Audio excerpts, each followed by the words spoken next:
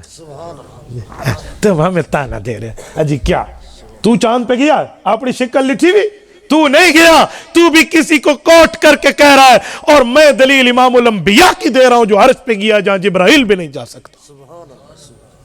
علماء کو آپ نیچے کر کے بات کرے. اجی عالم کا کیا مسئلہ ہے؟ عالم کو رب نے وقار بھی دی ہے، عزت بھی دی ہے، عظمت بھی دی ہے، ہیبت، روب اور جلال و دبدبہ بھی دیا ہے. نہ دیا ہے تو آپ نے دیکھنا ہو تو قائد ملت اسلامیہ مولانا فضل الرحمان کی ایک پگڑی کی عزت کو دیکھ لو، سمجھ آ جائے گی آپ کو. یہ 2013 کے الیکشن میں لندن کے اندر مرزا قادیانی کا 5واں پوتا مرزا مسرور، جو اس ٹائم پوری دنیا کا قادیانیوں کا ہیڈ آف دا ڈپارٹمنٹ ہے، ہیڈ آف دا کمیٹی ہے، اور اس پوری قادیانیوں کا سربراہ ہے، اس نے کہا کہ پاکستانیوں کے چند سیاسی، یہ پی ٹی آئی کی طرف اشارہ کر کے کہا اجی میرے پاس آئے، ہمیں ووٹ دو، ہم آپ کو حق دیں گے. میں نے کہا جاؤ، تم ہمیں حق نہیں دے سکتے. مولانا فضل الرحمان کی طرف اشارہ کر کے کہا کہ جب تک یہ پگڑی والا تم میں موجود ہے تمہاری دال نہیں گلتی. یہ ہے مولوی کی عظمت. یار آپ کیسی بات کرتے ہیں؟ علماء کو رب نے مقام ہر میدان میں دیا ہے، صرف مدرسے میں نہیں. یہ دیکھو ایک قلیل عرصے میں یہ لوگ 2 درجن سے زائد بندے آپ کو دے رہے ہیں جو عظمت قرآن اپنے سینے میں رکھ کے بیٹھے ہیں. ان بچوں کے ماں باپ کوئی ماں باپ نہیں ہے، انہیں کوئی آخرت کی فکر نہیں ہے کہ ہمارے بچے کہاں کمائیں گے، ہماری دنیا کا کیا بنے گا. صرف دین میں نہیں، صرف تدریس میں نہیں، صرف تعلیم میں نہیں، دنیا کے معاملات میں بھی علماء نے وہ قدم جمایا ہے کہ رہتی دنیا تک اس کی مثال نہیں پیش کی جا سکتی. اگر میں مدرسے سے نکل کے باہر کی بات بھی کروں نا تو مولوی پرامن دنیا کا واحد فرد ہے. آپ کہیں گے کیسے؟ میں آپ کو امن اور امان کی مثال 2 دے دیتا ہوں. چلو، ایک ڈاکٹر اور پروفیسر کی تنخواہ کتنی ہے اور ایک عالم دین کی کتنی ہے؟ یہ آپ لوگوں کو بہت اچھی طرح پتہ ہے. اور آپ نے ہمیشہ ہمارے ڈاکٹرز بھائی، میں احترام کرتا ہوں، ہمارے کولیگز ہیں، ہمارے ایڈوکیٹ دوست، ہمارے باقی پروفیسر حضرات ہمارے لیے قابل احترام ہیں. ان کے دھرنے آپ نے دیکھے ہوں گے کہ ہماری تنخواہیں بڑھا دو، ہمارا گزارا نہیں ہوتا، روڈ بلاک ہے، اسٹرائک ہے، ہڑتال ہے. ایک دن دکھاؤ کہ مولوی نے ہڑتال کی ہو کہ آج عصر کی نماز نہیں پڑھاؤں گا میری تنخواہ بڑھا دو، ایسا میں تراویح نہیں پڑھاؤں گا میری تنخواہ بڑھا دو. اور ان کے بچے 2 ہی اچھے اور 2 لاکھ میں گزارا نہیں ہوتا. اور مولوی سے پوچھے جی تنخواہ کتنی ہے؟ جی میری 8,000 ہے. بچے کتنے ہیں؟ جی ماشاءاللہ 10 ہو گئے اللہ دے فضل. مولوی کتنا پرامن ہے یار، کوئی مسئلہ نہیں ہے مولوی کو، تو یہ ایسا پرامن ہے. اور اگر مولوی اپنی مسجد اور مدرسے سے باہر آئے تو سرکاری املاک کا نقصان نہیں کرتا، کسی کی دکان کو لوٹتا نہیں ہے، کسی کے کاروبار کو برباد نہیں کرتا، وہ اپنا حق منواتا ہے. آزادی مارچ مولانا فضل الرحمان دامت برکاتہم کراچی سے لے کر اسلام آباد تک آئے ہیں، 1,500 کلومیٹر سے زائد کا سفر کیا ہے. لاکھوں بندے اس مارچ میں موجود ہیں. پاکستان کے ایک کونے سے دوسرے کونے تک جا کے بھی قائد ملت اسلامیہ کی عوام نے ان علماء, ان حفاظ, ان داڑھی اور پگڑی والوں نے نہ کسی کی دکان کا ایک شیشہ توڑا ہے, نہ روڈ کا ایک گملہ توڑا ہے, نہ کسی کی دکان کو لوٹا ہے, بلکہ ایمبولینسز کو بھی راستہ دیا اور لاہور میں میٹرو کا راستہ بھی صاف رکھا ہے. کوئی نہیں مانتا تو نہ مانے, لیکن یہ ہمارا ایک شاندار ماضی ہے. تو علماء کو تو رب نے ہر طور پر ہر معاملے میں آگے رکھا ہے. علماء کے معاملات نہیں ہیں بھائی, علماء کو رب نے ہر طور پہ صحیح رکھا ہے. تو آپ اپنے بچوں کو یہ نہ سوچئے کہ کیا بنے گا, ان کی دنیا بھی اچھی بنے گی, ان کی آخرت بھی اچھی بنے گی. اور میں ایک بات مزید کہتا ہوں, جب ہم یہ بات کہتے ہیں کہ بچوں کو عالم بنا لو, تو ہمیں پتہ ہے کیا جواب ملتا ہے. سب لوگ کہتے ہیں اجی کھاسی کتھوں, کھائے گا کہاں سے, اجی منہ کھولی کھاسی جی تو سارے کھا دے, ایک کوئی ناک کلے پاسوں کھاسی, کھاسی کتھوں, یہ کوئی سوال ہے؟ ہاں جی مولوی کان کی طرف سے کھائے گا, آپ منہ کی طرف سے کھاتے ہیں, مولوی منہ کی طرف سے کھائے گا. کہتے نہیں نہیں, کھائے گا کہاں سے, سورس کیا ہوگی, ذریعہ کیا ہوگا. میں کہتا ہوں اچھا سوال یہ ہے, بیٹا پرچیوں کی باری آتی ہے, میں بات پوری کر لوں, توجہ. سوال یہ ہے کہ جب پوچھا جاتا ہے کہ زیادہ کون کھاتا ہے, تو پھر لوگ کیا کہتے ہیں, تو سارے آنکھ ہے مولوی. ہمارے بابا جان ہاتھ اٹھا کے کہتے ہیں جی مولوی کھاتے ہیں. تو جب آپ یہ بات مانتے ہیں کہ اللہ علماء کو رزق زیادہ دیتا ہے, تو پھر اپنی اولاد کو عالم بنا لو. پھر کون سا مسئلہ, انو آدن مولوی بڑا کھاسی کتوں, انو آدن زیادہ مولوی کھاندن صحیح, جلے زیادہ کھاندن تو مولوی بڑا بال کو. تو اسی لیے بھائی یہ عقل والی بات کریں, بے عقل والی بات نہ چلائیں دنیا میں. تو میں نے ایسے گپ شپ میں آپ حضرات کے چہرے پر تھوڑی ہنسی لائی ہے, پتہ نہیں میرے کو ناراض بیٹھے ہوئے شو دوسرا کتائی. تو میں جو بات کر رہا تھا نا, وہ دراصل اسلامی غیرت کی بات کر رہا ہوں, اسلامی حمیت کی بات کر رہا ہوں کہ بھائی ہم مسلمان ہیں, ایز اے مسلم ہمارا حق ہے کہ ہمیں اپنے پاک پیغمبر صلی اللہ علیہ وسلم کی قربانی کے اوپر ایک نظر شفقت رکھتے ہوئے عمل کرانا شروع کر دیں. تو آپ اپنی اولاد کو حافظ عالم بناؤ گے یا نہیں بناؤ گے؟ سارے دوست بتائیں, آپ کا ارادہ ہے؟ جتنے دوست بیٹھے ہیں میں آپ سب سے ہاتھ کھڑا کر کے اس بات کا وعدہ لیتا ہوں کہ آپ جتنے بیٹھے ہیں, اگر آپ کے دین پر عمل کرنے اور اپنی اولاد کو پڑھانے کا ارادہ ہے تو وعدہ کریں, ہاتھ کھڑا کر کے وعدہ کریں, آپ لوگ اپنی اولاد کو دین پڑھاؤ گے, بچوں کو حافظ عالم قاری بناؤ گے, اسکول کے ساتھ مدرسے کی, مسجد کی, دین کی, ایمان کی, اسلام کی, مذہب کی تعلیم دو گے. جتنے بیٹھے ہاتھ کھڑا کر کے اللہ کی دربار میں اس بات کا وعدہ کریں کہ میرے مولا ہم بھی اور ہماری اولادیں بھی تیری دین کی خاطر, تیرے مذہب کی خاطر, تیرے اسلام کی خاطر, ایمان و قرآن کی خاطر وقف ہوں گی, کرو گے؟ اللہ آپ کو جزائے خیر عطا فرمائے. میں نے ہاتھ آپ سے اس لیے اٹھوائے ہیں کہ جو کندھے پہ فرشتے بیٹھے ہیں نا, یہ لکھ کے اللہ کے پاس لے جائیں گے کہ میرے مولا آج اس بندے نے اس نیکی میں اپنے دونوں ہاتھ بلند کیے تھے. ہے نا حدیث میں کہ صبح والے فرشتے آتے ہیں, شام تک لکھ کر چلے جاتے ہیں, پھر شام میں آتے ہیں وہ صبح تک لکھ کے چلے جاتے ہیں. تو نیکی پر آج ہم ایک دوسرے کے گواہ بن گئے کہ ہم نے نیکی کا ارادہ کیا. آج اکٹھی بیٹھ کے لوگ فلم دیکھتے ہیں, یہ نہیں سمجھتے کہ ہم ایک دوسرے کو گناہ پر گواہ بنا رہے ہیں. اکٹھے بیٹھ کے مشترکہ گناہ, ایک دوسرے کو گناہ پر گواہ بنا رہے ہیں. ہم با جماعت اکٹھی نماز نہیں پڑھتے کہ ایک دوسرے کو نیکی پر گواہ بنا لیں, ایک دوسرے کو نیکی پر گواہ بنا. تو بھائی ایک دوسرے کو نیکی پر گواہ بناؤ. اور میں ایک بات مزید آپ کو کہتا ہوں کہ علم دین آپ کی اولاد پڑھے گی, اللہ نہ کرے آپ قبر میں بھی چلے گئے تو اس کا فائدہ آپ کو آخرت میں بھی ملے گا. میں اسکول کالج کی نفی نہیں کرتا, پڑھنا پڑھانا چاہیے, ہم نے پڑھا ہے, لیکن قرآن کا فائدہ دنیا میں بھی ہے اور آخرت میں بھی ہے. اگر کسی کا والد فوت ہو جائے, اللہ نہ کرے, وہ باہر ملک بھی بیٹھا ہو نا, وہ کہے گا قاری صاحب, حضرت مفتی صاحب سورۃ یاسین بچوں کو کہہ کر شروع کرا دیں. کوئی کہے گا پھر ریاضی کی کتاب پڑھ لیں, ہاں اجی سائنس کی بک پڑھا دیں, اجی بیالوجی پڑھا دیں, ڈبل میتھ اسٹیٹ پڑھا دیں, کوئی کہے گا میتھمیٹکس کی تلاوت شروع کر دیں. تو بھائی جب آپ یہ مانتے ہیں کہ قرآن کا ثواب آخرت میں بھی جاتا ہے, تو پھر آپ اس تعلیم پر اپنے اور اپنے بچوں کو کیوں نہیں لگاتے؟ جب ہم یہ بات سمجھتے ہیں, خیر بچوں کو بولنے دیں, کوئی نہیں مسئلہ, ہلیں دے رو میں نہ پوتر زور لگی رکھو, عذاب لگی رکھو. تو میں بچوں کے بولنے پر پریشان نہیں ہوتا. بعض اوقات جلسے میں چھوٹی عمر میں ہم بھی اس طرح بولے ہیں, شاید خطیب ڈسٹرب ہوا ہو, یہ وہی بدلہ نکل رہا ہو آج, تو یہ چلتا رہتا ہے. تو میرے دوستو, اپنی اولاد کو اور خود کو اور خصوصاً بچیوں کو بھی دینی تعلیم پہ لگاؤ. یہ حضرات بتا رہے ہیں مدرسے کی بچیاں اور بچے ملا کے 250 بندہ یہاں قرآن کریم کی تعلیم لے رہا ہے, اور یہاں تو عالمات تک بچیاں بن رہی ہیں, عالمہ. آپ اپنی اولاد میں اپنی بچیوں کو عالم کیوں نہیں بناتے؟ میں نے اپنی بیٹی کے لیے طے کیا انشاءاللہ, میرے اللہ نے کرم رکھا, میں عالم بھی بناؤں گا اور ENT آنکھ گلے اور ناک کا ڈاکٹر بھی اس بچی کو بناؤں گا. کیوں؟ میری بیوی کو ایک مرتبہ کان کی تکلیف ہوئی تو ہمارے ہاں پورے ایریا میں لیڈی ڈاکٹر نہیں تھا جو ENT ہو, جو کان ناک اور گلے کا علاج جانتا ہو. مرد کی طرف بھی جانا پڑتا, تو مجھے لاہور سفر کر کے لے جانا پڑا. تو اس دن سے میں نے طے کیا کہ میں نے بچی کو ڈاکٹر بنانا ہے لیکن عالم بھی بنانا ہے.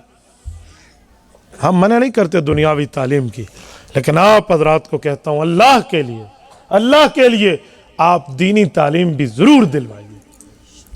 کریں گے نا انشاءاللہ؟ اللہ آپ کو اور ہمیں خوش رکھے. مفتی سعید ارشد صاحب نے اپنی بات کی وضاحت پیش کر دی ہے, آپ اس کے بارے میں کیا کہتے ہیں؟ ماشاءاللہ بھائی, جو ظاہراً بات تھی اس پر ہم نے بات کی, لیکن جب مفتی صاحب نے خود وضاحت پیش کر دی ہے, انسان اپنے کلام کو خود زیادہ جانتا ہے, تو جب انہوں نے خود پیش کر دی ہے تو اس بات کو مان لیا جائے. تو میں اس پر 2 باتیں کہتا ہوں. نمبر 1, اس وضاحت کو سامنے رکھ کے نا ایک شعر میں جواب دوں گا, اور ایک بات آپ کے سامنے کہہ رہا ہوں کہ کبھی آہ لب پہ مچل گئی, کبھی اشک آنکھ سے ڈھل گئے, یہ تمہارے غم کے چراغ ہیں, کبھی بجھ گئے کبھی جل گئے.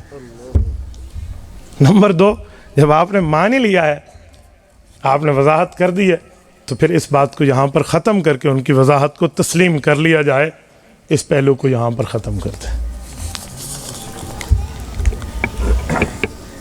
ایک مولوی صاحب جنازے کے موقع پہ اعلان کر رہے تھے کہ رسم کل خوانی نہیں ہوگی. پھر ایک آدمی نے کہہ دیا کہ میرے بس میں نہیں تھا, ورنہ مولوی صاحب کا گریبان پکڑتا کہ ایسے شخص کا کیا حکم ہے. ایسا شخص سادہ آدمی ہے, جو مولوی صاحب پر اعتراض کر رہے ہو سادہ آدمی, کیا اس سے لڑتے ہو؟ اس نے کہہ دیا جو مولوی صاحب کا گریبان پکڑتا تو خیر ہے, اور مولوی صاحب اس کو معاف کر دے گا انشاءاللہ. علماء کے پاس حوصلہ ہوتا ہے. دوسری بات کہ جو مولوی صاحب مسئلے کی حد تک بات ہے نا, وہ ٹھیک ہے. مسئلہ مولوی صاحب نے ٹھیک کہا ہے کہ رسم کل خوانی نہیں ہونی چاہیے. اللہ کے رسول دنیا سے گئے ہیں, ان کی نہیں ہے. خلفاء راشدین گئے ہیں, ان کی بھی نہیں ہے. اسی طرح صحابہ کرام میں کسی سے ثابت نہیں ہے. تو مولوی صاحب کا مسئلہ ٹھیک ہے. باقی ایسا بندہ بھی اپنا ہمارا بھائی ہوگا, کیا خواہ سے آپ اس طرح کی ذاتی لڑائیاں لڑتے. ایک بچہ, ایک لڑکا جس کا ابو دیوبندی مسجد میں نماز پڑھنے سے منع کرتا ہے, بچہ مطمئن نہیں ہے تو کیا کرنا چاہیے؟ بچہ چھوٹا ہے تو اب میں بچے کو باپ سے کیا جدا کرتا پھروں بھائی. ٹھیک ہے, اس کے والد صاحب کو سمجھائیں, اس کو بیٹھ کر دلائل سے قائل کریں تو مسئلہ ٹھیک ہو جائے گا. باقی اب بچے کے اوپر میں باپ سے کیا لڑائی کی باتیں آپ کو سنا. مرزا جہلمی کے فتنے سے آگاہ کریں. جب آپ مانتے ہیں کہ وہ فتنہ ہے تو پھر آگاہ کیوں کریں؟ جب ایک بندہ فتنہ ہے تو جب فطرہ تو فطرے سے اللہ بچا لے. بس اتنی بات کہتا ہوں کہ انجینئر علی مرزا جو جہلم کا ہے نا, وہ نہ حافظ ہے, نہ عالم ہے, نہ قاری ہے, نہ مفتی ہے, وہ صرف انجینئر ہے.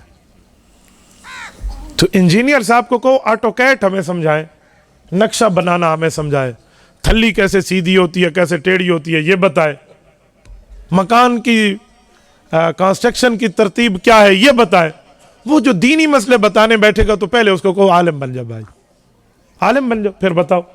حضرت جی پیر ذوالفقار احمد نقشبندی دامت برکاتہم عالم بھی ہیں انجینئر بھی ہیں, ہم ان کو قدر کی نگاہ سے دیکھتے ہیں, وہ دونوں مسئلوں کے ماہر ہیں.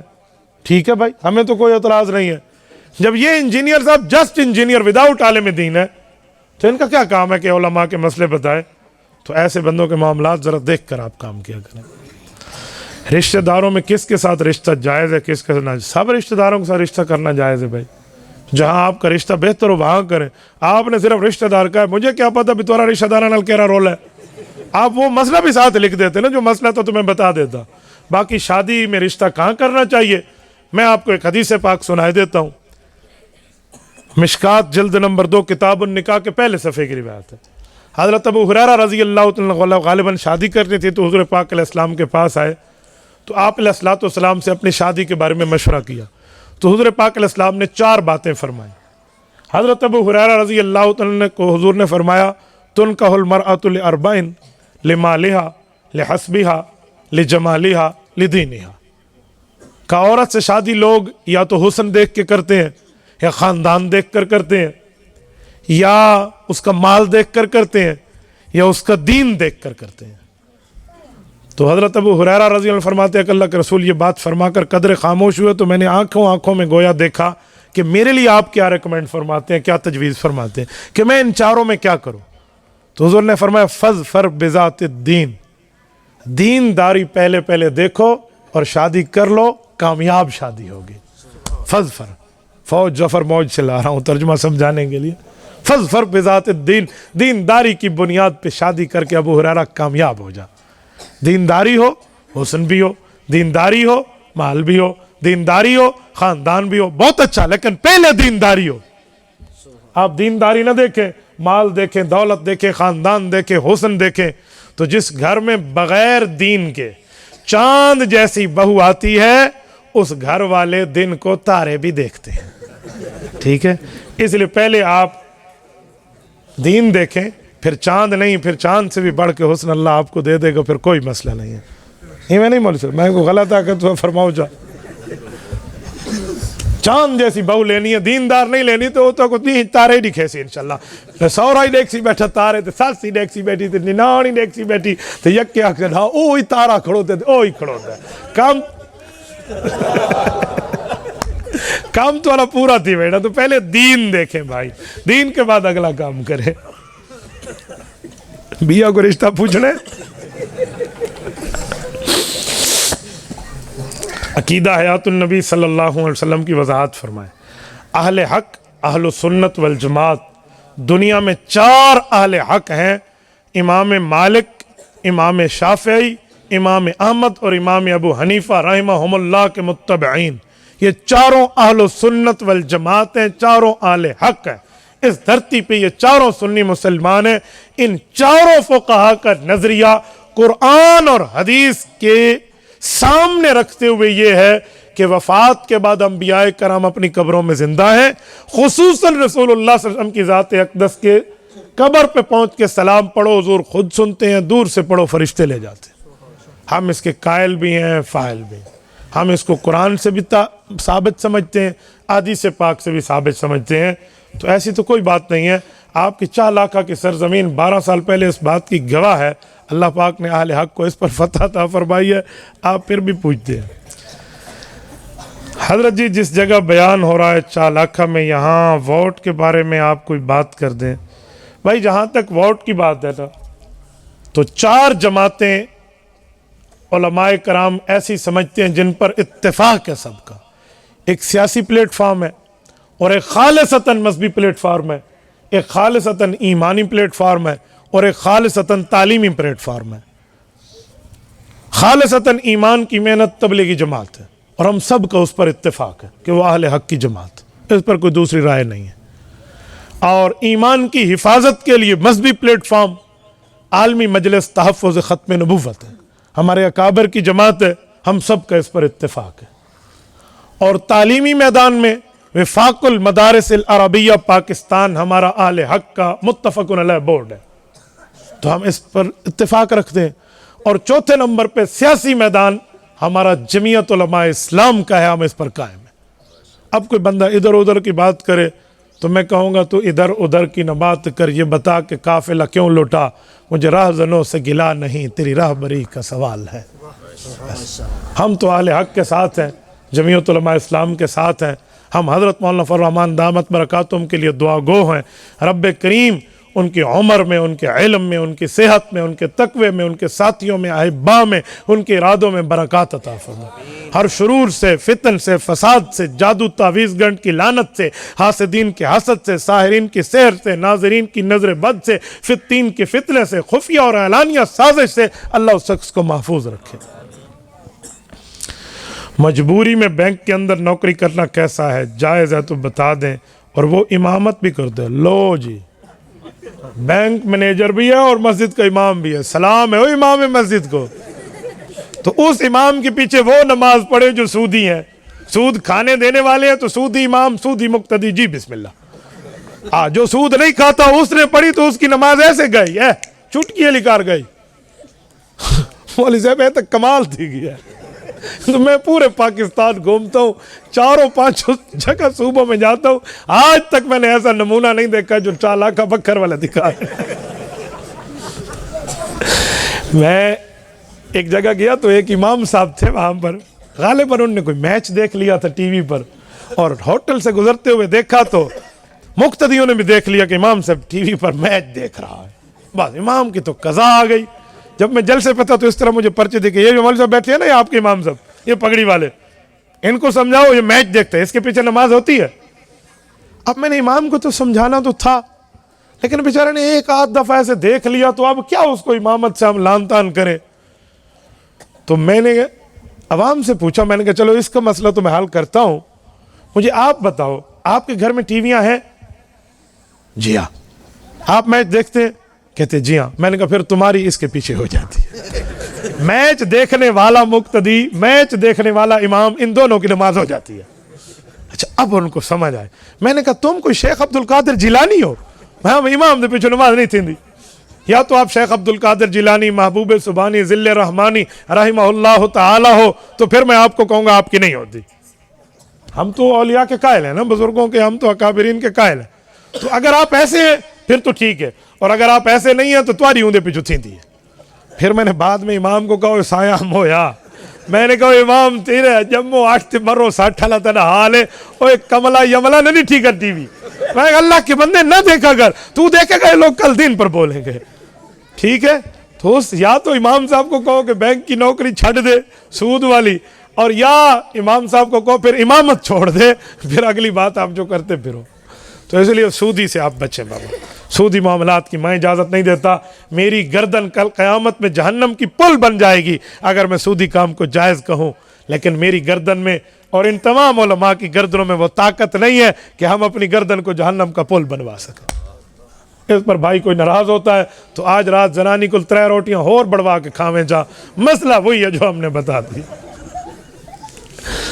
حیات النبی کے منکر کے پیچھے نماز کا حکم یہ بھی وہی ہے، آپ منکر حیات النبی ہو تو آپ کی ہو جائے گی۔ بھئی آپ عقیدہ حیات النبی کے قائل ہیں، امام عقیدہ حیات النبی کا منکر ہے تو آپ کی نماز نہیں ہونی۔ یاد رکھنا، ڈرائیور جا رہا ہو کراچی اور سواری جا رہی ہو پشاور، کیسے پہنچو گے بھائی؟ تو اپنے امام کے عقیدوں کو درست کرو یا خود ٹھیک ہو جاؤ تو بات صحیح بنے گی۔ میں منکرین حیات انبیاء کے پیچھے نماز کا قائل نہیں ہوں۔ ریونڈ کے مولانا امام صاحب، مولانا جمیل صاحب رحمہ اللہ کا فتویٰ ہے جو ٹھنڈی تار ہے ہماری دین کی، وہ بھی فتویٰ دے چکے ہیں کہ نہیں ہوتی۔ دارالعلوم دیوبند کا تو اس سے پہلے سے فتویٰ ہے، تو اس لیے بچیں۔ جو مرد حضرات ہاتھ کی انگلیوں میں عقیق انگوٹھی پہنتے ہیں، ان کا پہننا کیسا ہے؟ اور کو اور لکھا ہے انگلش میں ماشاءاللہ، فیروزہ عقیق پہننا کیسا ہے؟ بھائی آپ نے یہ مجھ سے نہیں پوچھا کہ وہ انگوٹھی کس دھات کی ہے، آپ کو یہ پوچھنا چاہیے تھا۔ اگر وہ انگوٹھی سونے کی ہے تو حرام ہے، انگوٹھی چاندے کی ہے تو 4 ماشے کی گنجائش ہے، عقیق کے علاوہ اس کا وزن ہو تو بالکل ٹھیک ہے۔ باقی کسی عقیق کو خاص طور پہ اس لیے پہننا کہ یہ کوئی مجھے فائدہ نقصان دے گا تو یہ جرم ہے اور غلط ہے۔ اور باقی فیروزہ فی نفسی ہی پہننا تو غلط نہیں ہے، لیکن لوگ کسی اور وجہ سے پہنتے ہیں۔ کچھ لوگ کہتے ہیں جس کے ہاتھ میں فیروزہ ہوگا اس کے گھر میں دودھ پھٹے گا نہیں، یہ نظریہ غلط ہے۔ اس کے گھر میں تکلیف نہیں آئے گی، یہ نظریہ غلط ہے۔ اور کچھ اس لیے پہنتے ہیں کہ حضرت عمر رضی اللہ عنہ کے قاتل کا نام ابو لولو فیروز ہے، اس لیے پہنتے ہیں، تو ان کو حضرت عمر سے دشمنی ہے۔ تو بھائی اس لیے ہم منع کرتے ہیں کہ یہ کام نہ کریں، تو یہ کام آپ چھوڑ دیں تو بہتر ہے۔ اور اگر آپ مجھے کہیں کہ حدیث میں آتا ہے کہ اللہ کے رسول کے ہاتھ میں انگوٹھی تھی، تو اس کا کیا جواب ہے؟ شاید میرے جانے کے بعد کوئی ایسے آٹومیٹک مفتی بن جائے، اگر جو مفتی ادھی گال لسی ہو مائیں ایسا مائیں ہم بتاؤ حضور سے ہی انگوٹھی پہن یار، تو میں اس کا مسئلہ بھی حل کرتے جاؤں کہ میرے پاک پیغمبر علیہ السلام کے زمانے کی بات یہ تھی، انگوٹھی ہاتھ میں ایز اے سگنیچر پہنی جاتی تھی، ٹھیک ہے، ایز اے اسٹیمپ پہنی جاتی تھی۔ کیا مطلب؟ اس زمانے کی انگوٹھی بندہ اپنے دستخط کرا کے اپنے ساتھ رکھتا تھا، اور کسی بات پر دستخط کرنے ہوتے تو وہ مہر لگا دیتے۔ اگر آپ کی انگوٹھی پر آپ کے مہر موجود ہے تو پھر آپ کی مہر ہے، آپ پہ نہ کریں، پھر میں مسئلہ نہیں کہتا، لیکن اس کو سنت نہ سمجھنا، جو آپ سنت کی کام کر رہے ہیں وہ زمانہ اسٹیمپ کا ہوتا تھا اور مہر کا ہوتا تھا۔ کوئی بندہ فوت ہو جائے تو اس کی میت کو غسل دینے کے بعد اور دفن کرنے سے پہلے میت کی ٹانگیں خانے کعبے کی طرف کرنی چاہیے نہیں؟ مولوی صاحب اندر سو کے کرنا۔ اللہ کے بندے، زندہ آدمی کی ٹانگیں آپ نے کعبے کی طرف کر دی ہیں تو یہ جرم ہے، لیکن کبھی کبھی زندہ کی ٹانگیں کبھی کبھی کعبے کی طرف ہوں تو اس خاص وقت میں جرم بھی نہیں ہے۔ حضرات بیٹھے ہیں، یوم ایماں میں جب بندہ نماز پڑھے نا، اتنا بیمار ہو کہ کعبے کی طرف اٹھ کے وہ نماز یا بیٹھ کے وہ نماز نہیں پڑھ سکتا، لیٹ کے پڑھتے تو اس کی ٹانگیں ہوں گی کعبے کی طرف، تو تب وہ اشارے سے نماز پڑھے گا۔ تو جب اس زندہ کی مجبوری میں جائز ہے تو ایک فوت شدہ کی ٹانگیں اگر قبلے کو ہو گئی ہوں تو اس میں کون سا حلال و حرام کا مسئلہ آ گیا ہے؟ آپ سادے آدمی ہیں، مجھ سے میرے متعلق مسئلہ پوچھا کریں، باقی حضرات مفتیان کرام آپ کے پاس میرے علاقے سے زیادہ حضرات یہاں بزرگ موجود ہیں، ان سے آپ پتہ کر لیا کریں۔ اگر کوئی فوت ہو جائے، اس میت کو غسل دینے کے بعد میت پر کلمے والی چادر ڈالنی چاہیے یا نہیں؟ یہ رواج ہے بھائی، یہ کوئی مسنون طریقہ نہیں ہے کہ آپ کلمے کی چادر اوپر ڈالیں، کلمہ دل میں ہونا چاہیے، ٹھیک ہے۔ سورۃ ابراہیم آیت نمبر 27 رب کریم فرماتے ہیں یثبت اللہ الذین آمنوا بالقول الثابت فی الحیات الدنیا وفی الآخرہ، فرمایا مسلمان کو اللہ تعالیٰ دنیا میں بھی کلمے پر ثابت قدم رکھتا ہے، آخرت میں بھی۔ صحابہ نے پوچھا یا رسول اللہ آخرت کا مطلب؟ حضور نے فرمایا فی الآخرہ کا مطلب قبر میں سوالات و جوابات کے وقت یہ کلمہ آپ کو اللہ اس کلمے پر ثابت رکھے گا، تو وہ آپ کے دل میں ہونا چاہیے۔ کلمے والی چادر لکھ کر اوپر رکھیں، کلمہ کسی چیز سے لکھ کر کسی اینٹ کچی پہ رکھ کر قبر میں رکھیں، یہ کوئی اسلامی ترتیبیں نہیں ہیں، یہ کوئی اسلامی باتیں نہیں ہیں۔ آپ اس بات کو صرف اتنا کر سکتے ہیں کہ آپ اس کو رسم کہہ سکتے ہیں، رواج کہہ سکتے ہیں، یہ دین کی باتیں نہیں ہو سکتی۔ اللہ تعالیٰ آپ کو اور ہمیں خوش و خرم رکھے، صراط مستقیم پہ رکھے، دین اسلام پہ رکھے۔ جزاکم اللہ تعالی وآخر دعوانا ان الحمد للہ رب العالمین۔